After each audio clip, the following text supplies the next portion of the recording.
This episode is brought to you by Ursa Minor Outfitters. Folks, I'm absolutely in love with my loon mug. It's handmade, it's an absolute piece of art. Whether it's at the office or at the house, people keep asking to check it out. If you're not a loon fan, they also have other beautiful mugs for wildlife fans of moose, bears, and eagles. They specialize in products highlighting the outdoors and local pride through quality design by local artists. They've even started expanding into items beyond mugs, like apparel, dog accessories, and soon candles and more. They also try to partner and highlight other small businesses, and in some cases, forego profits in lieu of charitable giving to help their community, such as the dog rescue. So check them out, ursaminorouttfitters.com, and enter promo code HikesMikes10 at checkout to receive 10% off your order. And for our four-legged hiking partners, they also have a portable silicone dog bowl and also a sweet over-the-collar dog bandana. Go check them out, ursaminorouttfitters.com, and don't forget to enter promo code HikesMikes10 at checkout to receive 10% off your order.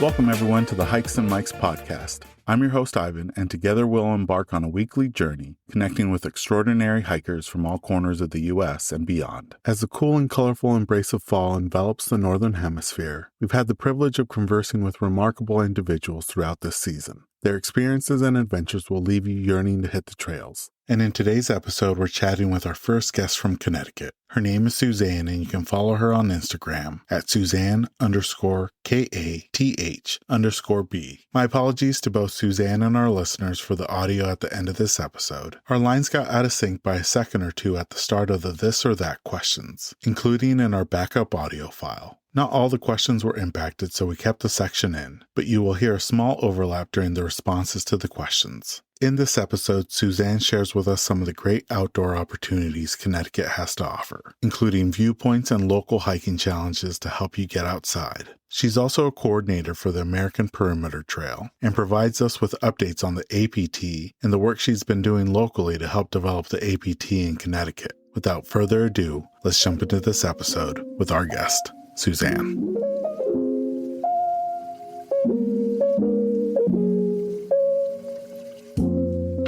Welcome, everyone, to the latest episode of the Hikes and Mikes podcast. I'm really excited to have today's guest on the podcast, I should say. She's our first podcast guest from Connecticut. Her name is Suzanne, and she's going to be sharing about her experiences and also giving some updates on the American Perimeter Trail that she's involved in. And we got to ask her about the fall colors in and around Connecticut. Suzanne, thank you so much for joining us on the podcast. We always like to ask our guests how they got started hiking and how long they've been doing it for. Well, thanks for having me. I'm happy to be here. I actually started hiking when I was pretty young. When I was about 10 and 11, my parents got a motorhome, and during the summer, we would travel across the country. And so one of my first hikes was in Yellowstone when I was about 10 years old. And I just have loved the outdoors since then. And then in fifth grade, I had a teacher that thought learning to read a topo map and use a compass was more important than math. So maps in, maths out. And then we hiked the Appalachian Trail through Connecticut in fifth grade. And again, that was like during the weekends. My big sister came with me. And since then, I've just kept going. That's quite the introduction into the hiking and backpacking scene. I got to ask, because I'm slowly starting to revisit places where I started hiking, and just seeing the differences between the trails or the peaks. Have you been able to go back to some of those places that you would road trip across the states and revisit them? Unfortunately, I haven't been back out west yet, but it's definitely going to happen. At one point, I realized I'm like 20 minutes away from the Appalachian Trail. Why don't I go there more often? I usually end up in local land trusts, or just I can walk to a lot of places. I live where I live, so I could walk to a trail, walk to the library, because I would prefer that over using the car. And so I decided to go re-hike the Connecticut portion of the AT. And I must have been in really good shape in fifth grade. And as I went along, I would send a picture to my big sister and say, hey, do you remember this rock? I clearly remember this rock, right? right? And she's like, I don't remember the shop. But yeah, so I went and I redid it. And it was a lot of fun revisiting that portion of the trail and seeing it again 40 years later. And what would you say is some of the biggest differences that you've seen over the last couple of years? Well, the trail did change a little bit. I think a year or two ago, they did have to reroute it. And so I actually have to go back and redo that section. I think it was only a mile or two that changed. So I am going to go back through and do it again. But otherwise, like I said, like it brought back memories. And it's amazing that, muscle memory, for so many years ago to just kind of be reliving it and remembering where my love of being outside and being on a trail first started was really great. But the rocks looked very familiar.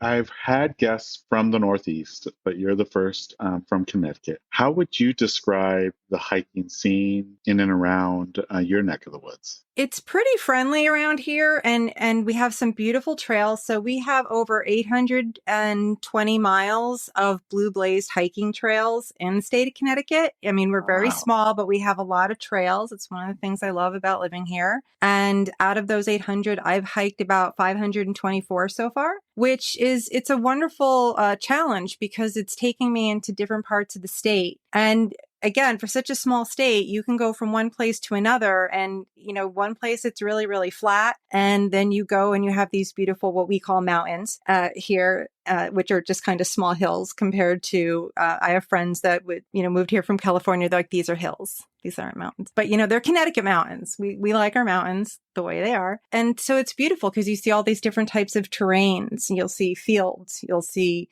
these beautiful pine forests where you get that beautiful pine smell that, you just want to bring home with you. And so we have a lot. And besides the Blue Blaze trails, we have all the local land trusts. So that 800 is just a small portion of what you can do here in Connecticut when it comes to hiking or backpacking. Plus, we have the New England Trail, the Connecticut section of the NET, which I have completed. And that's an absolutely gorgeous trail to be on. And I'm having a great time following the thru hikers. I didn't realize that people were thru hiking the NET. I figured, people just did the AT and the PCT, but no, there's a large group of people that hike the NET, and it's fun to watch them go through. And I'll be like, I remember that tree. I gave that tree a big hug when I was there. I'm so happy it's still there.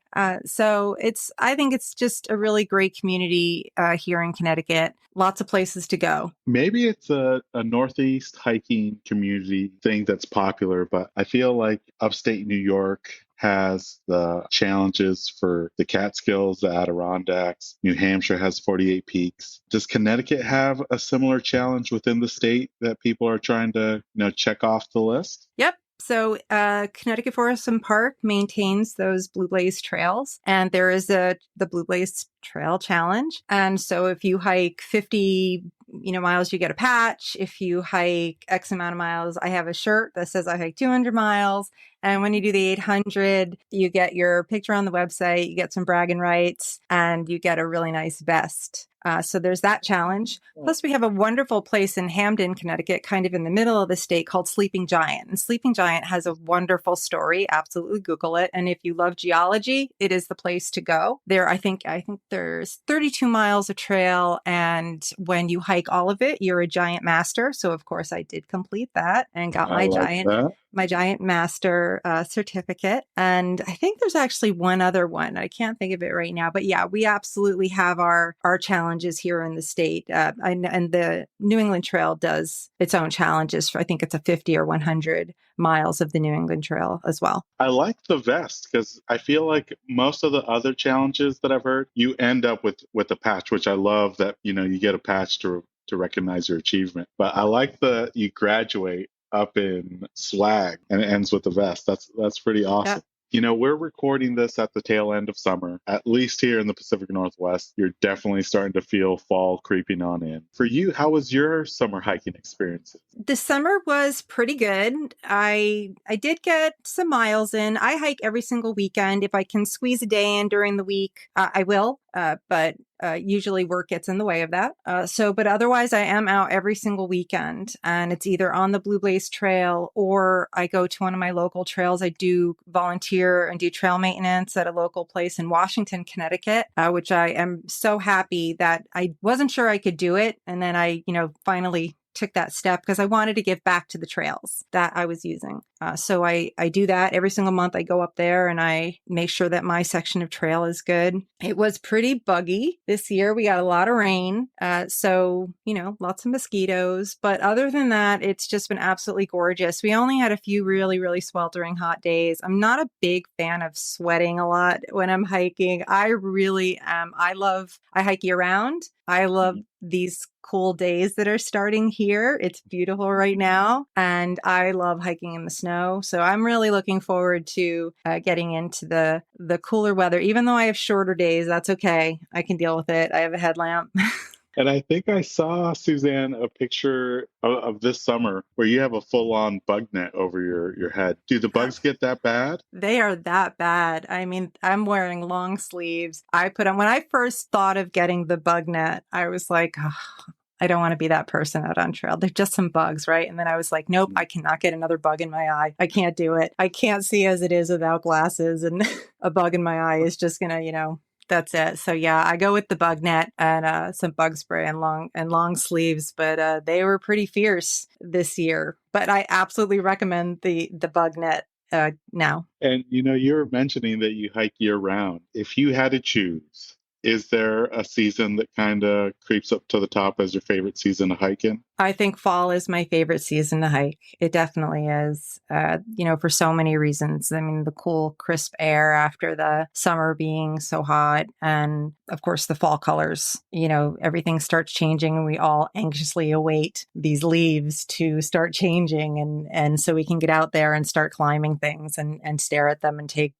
many pictures of the fall colors. It's so gorgeous. And, there's so many places to appreciate it here. I mean, even we have about maybe 2,000 foot elevation, I think is the highest point in Connecticut. But I mean, you can get some really beautiful views of lakes and fields and stuff with these gorgeous yellows and oranges. And it's just beautiful. Yeah, it's on my bucket list because here in the Pacific Northwest, we have a few deciduous trees, but we didn't get a good fall last year. We kind of skipped it. We went straight from summer to winter in the mountains, at least. So I think everyone's extra anxious to get up there this fall to see the colors. And, talking about the fall colors, the whole Northeast is known for the beautiful fall foliage that you guys have. What are some of the unique fall hikes in and around Connecticut, or even in and around your neck of the woods, to see some of these beautiful displays of colors? Local to me, there's a place called Macacosta's Rock, and it's up in Washington, Connecticut. And it's a short hike up. It's about 2 miles up to get to this beautiful, just large rock where you have a view of the Lake Warmog and all the trees and the fields and the farms. There's a lot of farm country in the upper portion of Connecticut. And so you have just the contrast of the fields and then the trees and the water. And so that's one of my favorite places to go. Sleeping Giant has a beautiful view at the top. I call it a castle, but there's a lookout tower there. That's a really nice place to go. Other than that, I'd have to look because I've been to so many. I can't even bring one to mind because I've been to so many places that just have these gorgeous, places to view the leaves or the water. So I'd have to look it up. But those two are probably two of the ones that are my go-tos because they're pretty close to me. And I imagine there's probably no bad views in all the Northeast, as long as you can get to a viewpoint, right? There was one time I was on a trail. I don't remember which one it was, but I actually made a video of it where it said there was a lookout. So, I'm like, okay, it's like 0.2. That's fine. I can do that. And I get there and it was just literally pine trees in front of it. So I guess there was a view there at some point, but it was really overgrown. And I was just like, well, this is not the view I was looking for. So every now and then you can run into a view of not that much. But okay. I mean, as far as I'm concerned, if I'm out even staring at pine trees, I'm good. That's still a Yeah. great view as far as I'm concerned. Any tips or advice for folks that want to visit Connecticut during the fall color season to make sure that they don't? I feel like it's the popularity has really exploded over the last 10 years, and I hear that it's bumper to bumper on weekends. But how is it during the popular season there in Connecticut? Well, I've never experienced the bumper to bumper, probably because I'll end up at like a smaller land trust where I know like Macrocostas is a place. And, in that little section, I mean, it's busy when there's 15 people up there, but there's still plenty of room for everybody. Someplace like Sleeping Giant, which is more popular, or Gillette Castle, or there's actually I can't remember the name of it right now, but there's actually another castle that's in Connecticut. It's on the Blue Lace Trail, and I believe it's also on the NET section that has a really beautiful view as well.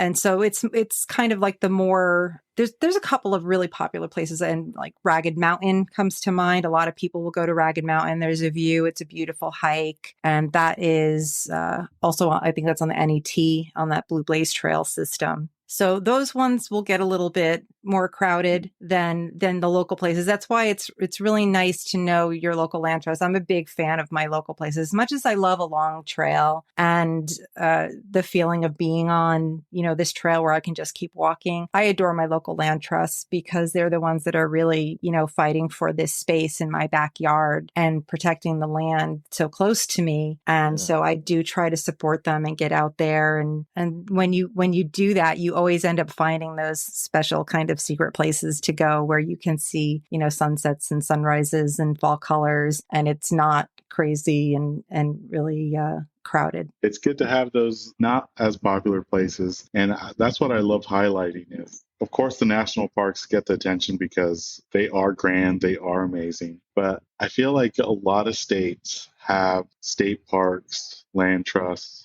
reserves, even wetlands that are equally as beautiful with, a tenth of the crowd sometimes. Yeah, we have a beautiful place called McLean Game Refuge, which is up in the northern, almost near Massachusetts. And I've been there a couple times. I haven't finished hiking the whole refuge yet. And it's usually pretty quiet. There's one trail through there that's kind of wide and flat. And so you will see like larger groups coming through there, but the smaller ones that are like you're climbing over these glacial erratics, and just it's absolutely beautiful. And the last time I was there, I heard something, a rustling, and I looked down and I saw a hound dog, and I was like, oh, it's just the dog. And then immediately a fox comes up and darts in front of me, sees me, and just takes off in the other direction. I was like, the fox and the hound, like who knew, right? Like right on trail. That was amazing. Wow. I couldn't have planned that any better. So, and it's just such a beautiful place to be at. If you come to Connecticut and you're in the kind of northwestern corner, the McLean Game Refuge is definitely one to check out. I feel like refuge areas aren't as popular, even as like state parks, because they're kind of tucked away from not civilization, but they're tucked away and a little bit harder to find, but they're well worth the journey to get there. Absolutely.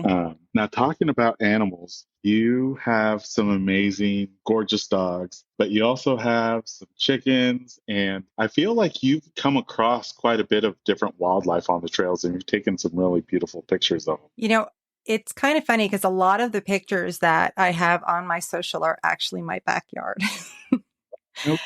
We get a lot of animals. I live in a small town and I have a couple acres of yard that's wetland. So I call it my forest. It's just the woods though. But we do have, I've had fox families. So I haven't seen them recently, but there was a mommy and daddy fox with two little kits that, were playing in the backyard. And then I've had a couple of bears in the backyard. I have a large mulberry tree and they like mulberries. So I did, what you're supposed to do when there's a bear in the yard. I ran outside immediately and took photos from a safe distance. And we've also had some bobcats, and we do have coyotes around here. On trail, I've mostly seen deer, and I did run into a bear, a very large bear, larger than the ones that walk around my town. And that was exciting and terrifying at the same time because it was the first time I'd seen anything that was, not a deer or something Yeah. small that was, I didn't have to have any kind of fear of. But again, he was just lumbering along and wanted nothing to do with me. And I stood behind a tree and watched him, and he just kind of turned and then kept walking. And that was really exciting. Other than that, I've seen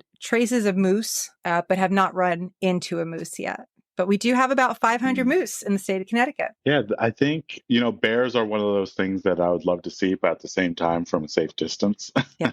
Yeah. And I think the people that have run into moose have definitely said that that's been more intimidating just because of their sheer size. Mm-hmm. You see them on social media, especially like up in Alaska, but do the moose come into town kind of like the bears, or do they stay away? They do come into town. There was actually one town over running through a parking lot. And, No kidding. everybody was trying to corral it because they didn't want it to go near the thruway. Yeah. So I think it kind of got corralled and was sent back into the woods. And then we also actually had a beefalo that was running around for almost 3 years. Yeah, it escaped from somewhere. So there was a beefalo. So it was just a big joke that up in the Torrington area, there was a beefalo. So we'd go hiking and I'd be like, I wonder if we'll see the beefalo. But he finally got captured. But yeah, I've heard the same thing about running into a moose, that, seeing one from a distance is nice, but you definitely don't want to run into like a bull moose because they can be very aggressive, and on top of being very, very large. Yeah. And Suzanne, how do your pups do on the trail? Do you get to take them out much? I do try to take them out. One of them's getting a little bit older, so she doesn't go. Actually, 2 of them are kind of getting older, so they don't go out in the heat of the summer. But now that it's getting nice and cool, we can get back out again. I have one that is a pointer hound mix, and she is got a prey drive like no other dog I've ever had. But she loves being out. She has her own backpack. She carries her own water. She carries the water for everybody, actually. And she just loves being outside and being on trail. I'm not sure how she would do in a tent yet. I haven't tested that. The other 2 are fine in a tent, but Cleo, yeah, she's young still, and she's very excited when she's outside. But yeah, they do great on trail. And talking about tents, this year was the first year that I transitioned from day hiker to backpacking.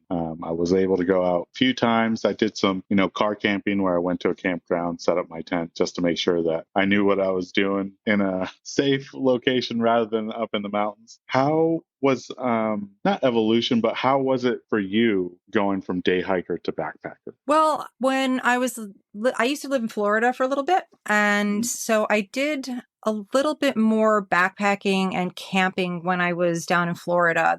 I've always been hiking. I've always loved walking. As far as backpacking, any kind of long distance, I did that more when I was younger and before I had 3 kids, 3 dogs, and 2 chickens and a cat. So yeah, so I still actually have my metal frame backpack that I got way back when I think I found it in a catalog. So I think it was like Camperama catalog or something. And my original sleeping bag, which is now that I try to carry it, I'm like, this is so heavy. So now I just have a quilt, but the backpack is not that heavy. But I used to do it a little bit more often back then. And I would bring my oldest daughter would come with me most of the time when we would go in the woods and go when we would backpack and go camping. I haven't done any really great backpacking trips lately, but I do spontaneously will go out into my woods and just set up my tent sometimes and be like, I need to go sleep in a tent somewhere.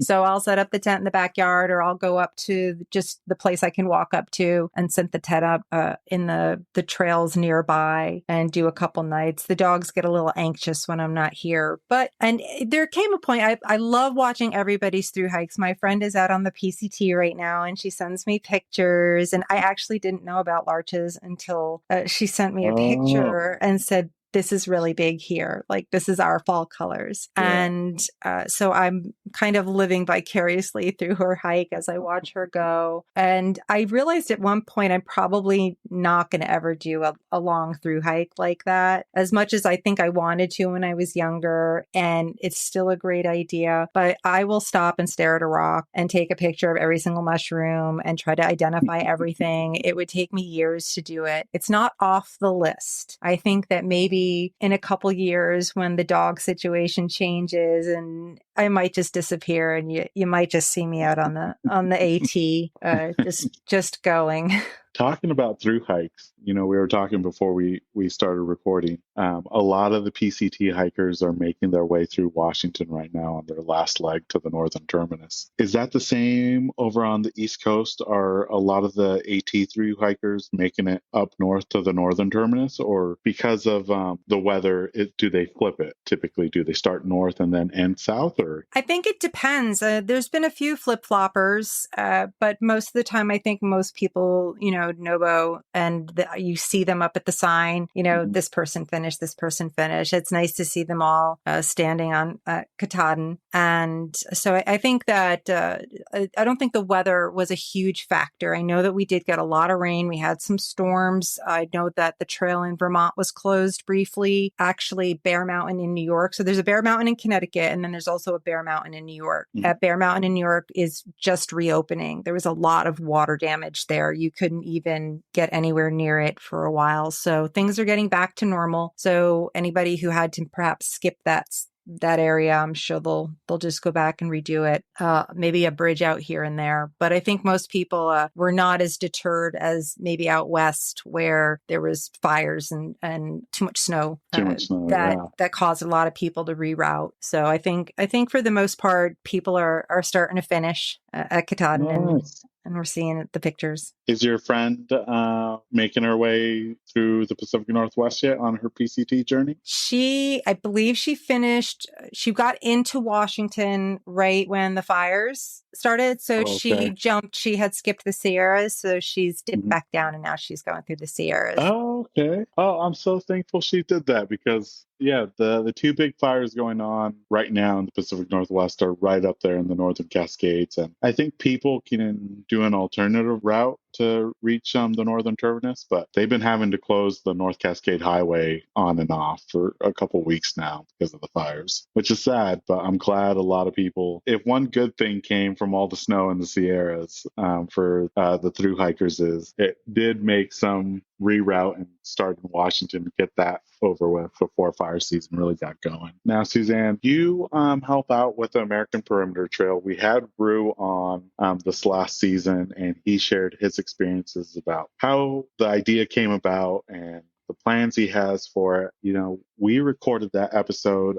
in June, and he had a lot of ideas for the APT, and he had some things in the works for the summer months. Can you share a little bit about your role with the American Perimeter Trail, and maybe provide any updates that might have came about from this summer or might be coming this fall? So I help out with whatever needs to be done. I do a lot of the social media, and I work on the website, work on the store with Rue. And so I found out about the APT about September 2020. And I was just really intrigued because, again, like when you're on a long trail and you're thinking, I can just keep going. When I heard about this, I was like, you mean I can just keep going and going? Not that the APT is meant to be a through hike. It's a lot more than that. When we say it's more than a trail, we really mean it. But the idea of being able to walk and see so much of the country, which is really ingrained for me from those trips with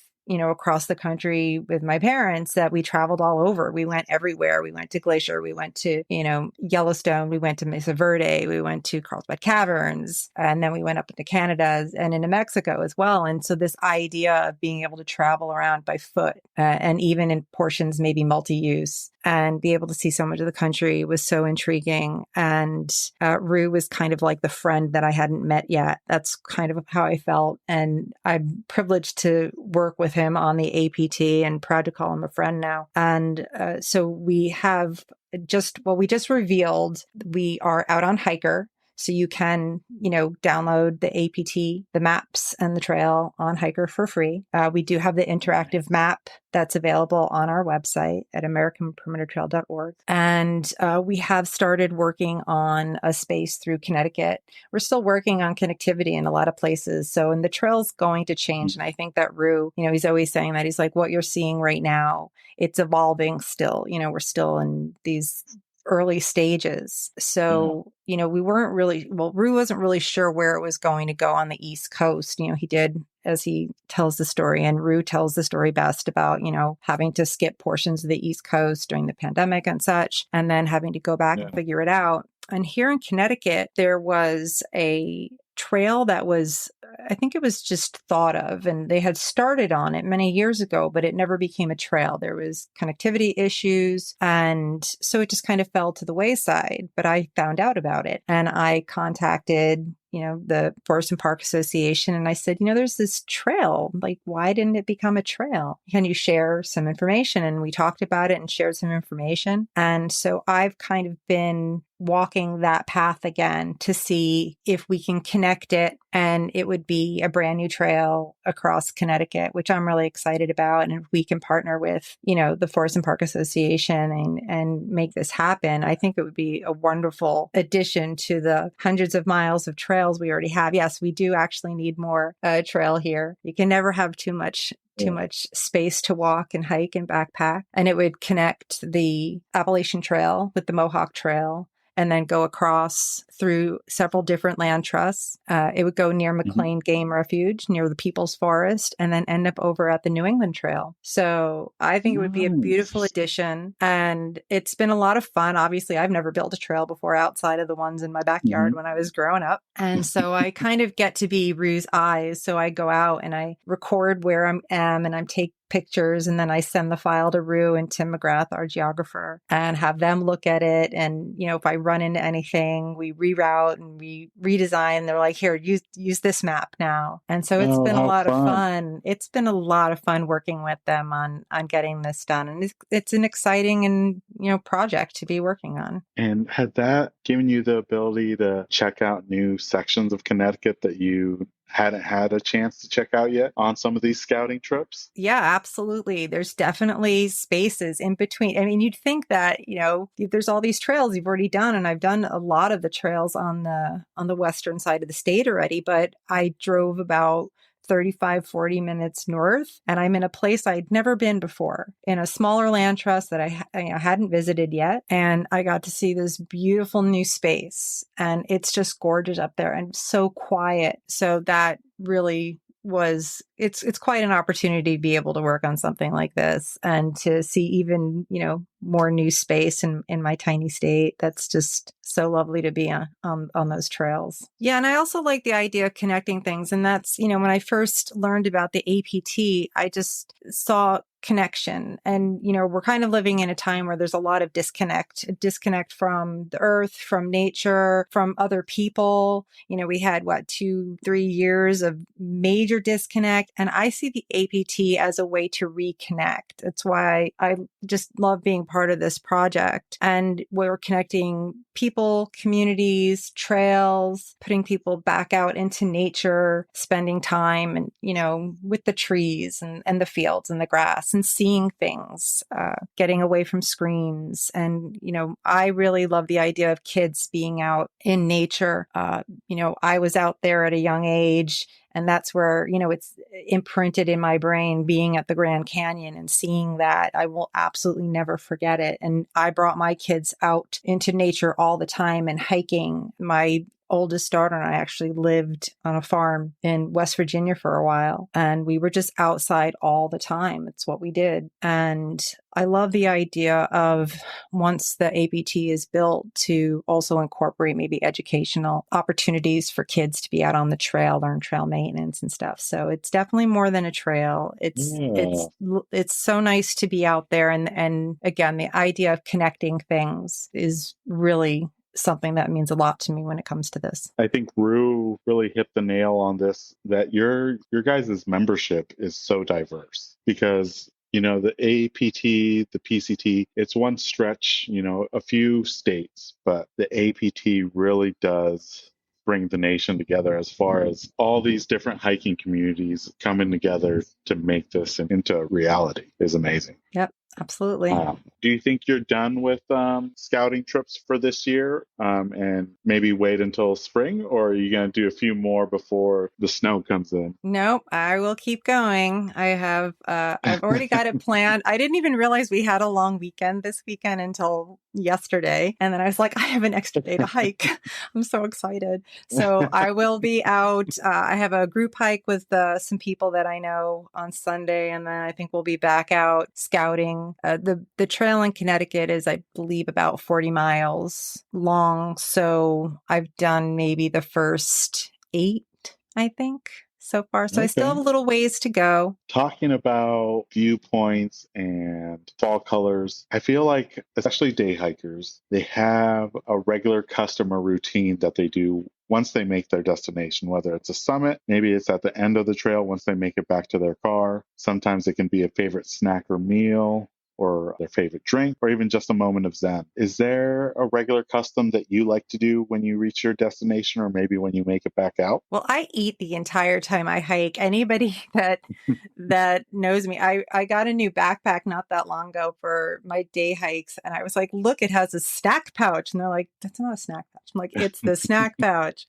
So I will snack the whole way. But I think it depends on where we are. When I got to Bear Mountain on the Appalachian Trail, when I rehiked it, I think we did have a toast at the top of that, but a lot of times we'll bring athletic beer, NA beer. They have amazing flavors, and they're from Connecticut, so we like to support a Connecticut brewery, and they have a great program called Two for the Trails, a grant that they give out towards trails and for environmental projects, and we really like, and it tastes good, and you can have one of those. So a lot of times we'll have an athletic at the end of a hike. Well, I like their grant program to be able to give back to the trail systems. Awesome. Yep. Now, when it comes to your pack list, Suzanne, is there anything that you would consider like a luxury item that maybe falls outside of your essential list that you like to pack on a regular basis? Other than the bug net? I don't think so. I don't know. Sometimes there's some essentials. I think that was definitely an essential for me to be comfortable, being able to hike through some of the swamps I've been through this year. I carry everything with me all the time. And it doesn't matter how far I'm going. I mean, if I'm only going maybe a mile, I might not grab the whole pack, but otherwise I bring everything with me all the time. You never know. There was maybe last year, I think it was last year, I opted to say, oh, I'm going to leave a couple things behind this time. And that was the day that I fell down and hit my knee on a rock, and I had not packed the entire first aid kit. So we never did that again. So I always carry first aid kit. I always carry bear spray. I always carry a headlamp and a charger. And plus, especially if I'm hiking with other people, you never know. So somebody complimented me the other day because I was talking about the time I got bit on the back of the knee by a wasp, and I still had 5 miles to go. And I said, I just took some, Benadryl, and I kept going. And they were like, you had Benadryl, good for you. And I'm like, I always carry Benadryl. You never know. Somebody you're hiking with might be allergic to something. So I tend to just carry everything. I'm going to have to follow that trick. So on my most recent backpacking trip, it was we literally bumped into each other, but a bee bumped into my hand on the trekking pole and didn't fully sting me, but its stinger got me. And I was like, oh no. And I've never been stung in my life. So, one of my buddies were like, are you allergic? And I'm like, I don't think so. And I had a first aid kit, but I don't think I have Benadryl in there. She had an EpiPen if need be, but yeah. I have one of those too. I have an EpiPen.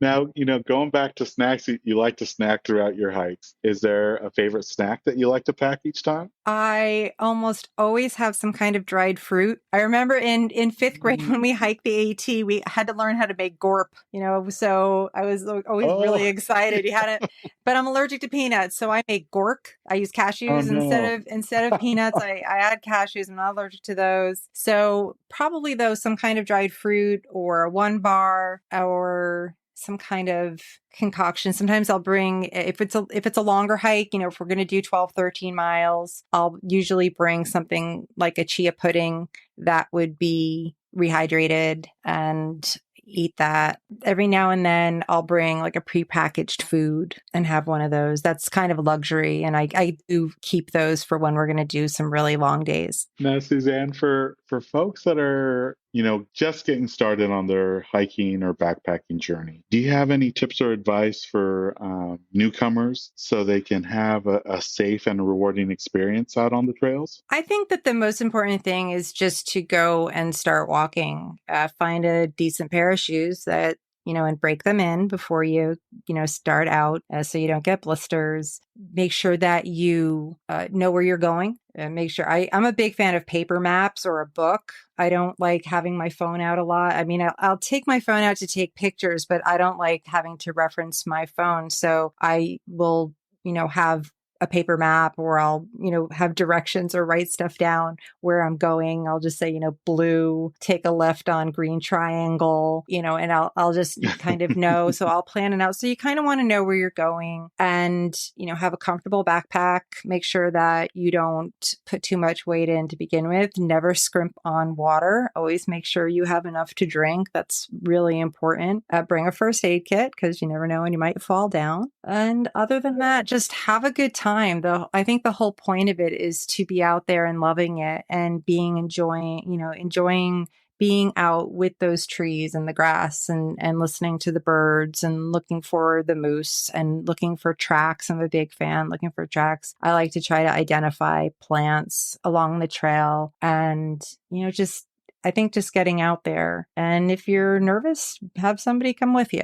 You should, again, just be really enjoying yourself because it's so much fun. And it might seem a little daunting at first, but it's okay. You can do it. No, that's some really solid advice. My other ask is for folks wanting to visit Connecticut and maybe get a hike in. Any tips or advice for folks, especially like me from the West Coast, that they should kind of consider before hitting the trails in Connecticut? The season, make sure that you are packed right for whatever season we're having now. There are moments where those seasons, we could have 3 of them within the matter of a couple of days. That does happen, especially this time of year where we're having these nice, crisp nights, but then it's going to be 90 on Monday. So the weather can fluctuate a lot. It does get rainy and muddy, but other than that, just come here and enjoy yourself because it's absolutely beautiful. Now, we're almost at the tail end of 2023. I know that you got a couple fall hikes and scouting trips planned, but do you have any additional hiking goals for the remainder of the year and maybe some hiking goals already planned out for 2024? I definitely want to finish the scouting, what we're doing with the ABT. I do want to get to mile 800. I don't know if I'm going to get there this year, but I'm pretty close. And I am about halfway through the Appalachian Trail in New York. So I need to finish that up. And I actually want to, once I'm done with New York, I'm going to move on to Massachusetts and then do the Massachusetts Trail. The one thing that I have that's probably a little bit long term is I do want to through hike the NET. It's only about 280 miles. So it's not terrible. And there are some absolutely gorgeous shelters that are on that trail. And I would just love to redo the Connecticut section again. I really enjoyed it. There's actually a section on it. I think it's on the Mattabesset Trail, which is a Blue Blaze Trail as well as part of the NET, where shortly there's going to be massive amounts of blueberries. And I just remember we got to this one section And I was like, are those blueberries? And there was just blueberries everywhere. And I was just snack. So that was some amazing, there was some like natural trail magic. And you'll find that in different spots in Connecticut, and especially when you get into the fall and then you get into the spring, there can be random snow showers. You can be at the bottom of a hike and it's all dry. And then as you go up, you'll hit the snow and there's snow, but it's not really cold. It's just, it's on the top of a mountain, and the sun will be shining and it's glistening on the snow as it's falling out of the trees. And it's a really magical time to be hiking, I think, during when it's like that. I'm excited to see, the pictures from your upcoming trips later on this year and then what's to come in 2024. That was it for the regular questions, Suzanne. The next section is the this or that questions. I'm going to give you 2 hiking related topics, and this is purely personal preference. But then you choose the one that you prefer out of the 2. So the first one is, do you prefer ascending or descending? Ascending. And this one's always a tough one, but waterfalls or summits? I'll take water. It doesn't actually have to be falling. I do like a good walk along the river, but I would go with waterfall. And we just talked about it, but do you prefer switchbacks or straight Switchbacks. Up? And then are you team trek poles or do you hike I freehand? use one trek pole. How has that been an adjustment? Because there's definitely been trails where I feel like 2 trek poles have been too much, and I just wish I had one. I can bring the other one with me, so like sometimes I'll have it on my pack. It depends on how far we're going and where we're going to be. But it's really hard to eat when you have 2 of them. So it inhibits my snacking. So I had to move to one trek pole. Yeah, I like it. And, this has been a big shift over the last decade, especially out on the trails. But when it comes to footwear, do you wear trail runners or do you prefer hiking boots? I use trail runners. I do wear boots if I have to put my spikes on because I don't like the way they fit on. And the trail runners don't keep my feet as dry. So, but other than that, trail runners. I think it's funny, when I first started hiking, I didn't really realize that there was special shoes for it, and I hiked in Birkenstocks or barefoot. You still will find me with no shoes on sometimes out on trail, depending on where we are. I like to feel the mud in my toes. Now, when it comes to trail systems, do you prefer a loop trail or an I like a loop trail. I think I know the answer to this one, but when you come across a body of water, do you jump in or do you stay dry? And this one's a tough one because I feel like, especially in the Northeast, you guys get amazing sunrises. But when it comes to sunsets or sunrises, do you have a preference? I think I like sunsets. Obviously, I like both, but I think that I like ending my day with just the beautiful colors and the beautiful view of that sun going down and kind of finishing off and then off to sleep. And then this one's a super hard one. But spring wildflowers or fall colors. Yay! And yeah, I wanted to ask you, how big of a window is it in Connecticut? Is it like 1 or 2 weeks where it's peak colors? Or is it shorter? It really depends on the weather, like what our weather was, and whether or not we're getting frosts and things as to whether or not you have the shorter window or not. But the nice thing about it is that since the fall colors kind of move their way up, if you miss them here, you can just keep going because you can get anywhere in Connecticut in less than 3 hours. So you can just go to Massachusetts or New York and you won't miss anything. Okay. Yeah, that's a good tip. Now, this last one, Suzanne, is the most controversial one for some, but that's when it comes to social media. Do you tag a hike or do you not tag a hike? It depends on whether or not I remember to do it. So if it's tagged, it means I thought about it. Otherwise, it's probably not there. Well, that was it for the this or that question, Suzanne. Really appreciate you coming on the podcast and sharing your hiking experiences in Connecticut. For folks that want to follow your journey and then get some maybe sneak preview of what the Connecticut portion of the APT might look like, what's the best place they can follow you on social media? I am on Instagram as Suzanne Catherine. I think it's the same on Facebook. And I do have a TikTok. It's called Cricket Connecticut. And but it usually has the same stuff that's on Instagram. And then I do run the social media most of the time for the APT. So that's me posting over there as well. And if folks want to get involved with the APT in their local jurisdiction, what's the best way they can reach out and see what's Just available? go to our website. And there is a place where you can volunteer, or you can just send an email to info@americanperimetertrail.org, and we will get back to you. We would love to have people, from around the country starting to get kind of ramped up for what we're going to need. This is going to take a village. It's a very big project, and it is a passion project. It's going to take some time, and it's going to take a lot of people. So, if you want to get involved, we're always looking for people to contribute to the newsletter or photos for social media. We'd love to see photos from around the country and share those. So yeah, just send us an email. Well, thanks again, Suzanne. Really appreciate you coming on the podcast. Thank you.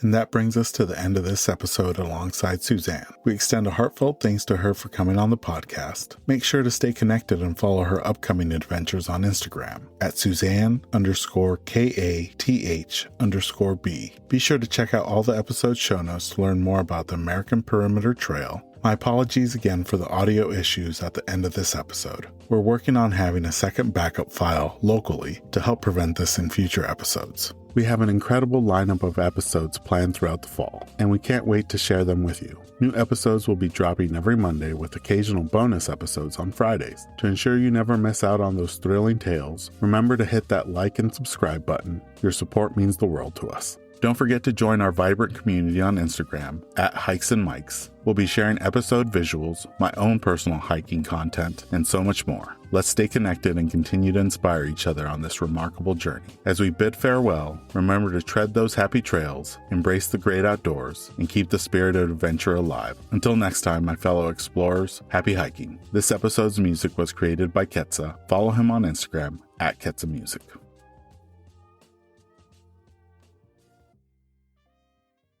This episode is brought to you by Flip Socks. Whether you're on the trail, on the job, or in the yard, Flip Socks will keep Mother Nature out of your boots with their innovative nylon sleeve. You no longer need to worry about any annoying debris getting trapped in your boots during your hikes. Simply flip down the nylon sleeve over any boot to prevent Mother Nature from finding its way inside, keeping your feet comfortable all day long. To get your first pair, visit flipsockswithaz.com and enter promo code HikesMikes10 at checkout to receive 10% off your order. And for listeners who use the promo code at checkout, I'll be donating 100% of the Season 2 promo code proceeds to Big City Mountaineers, who provide transformative experiences through connections to nature that strengthen life skills and build community for youth and disinvested communities across the nation. So if you're tired of bits and pieces of the trail finding its way into your hiking boots, pick up a pair of Flip Socks today with the promo code HikesMikes10 to get 10% off. For website and promo code, see the episode description.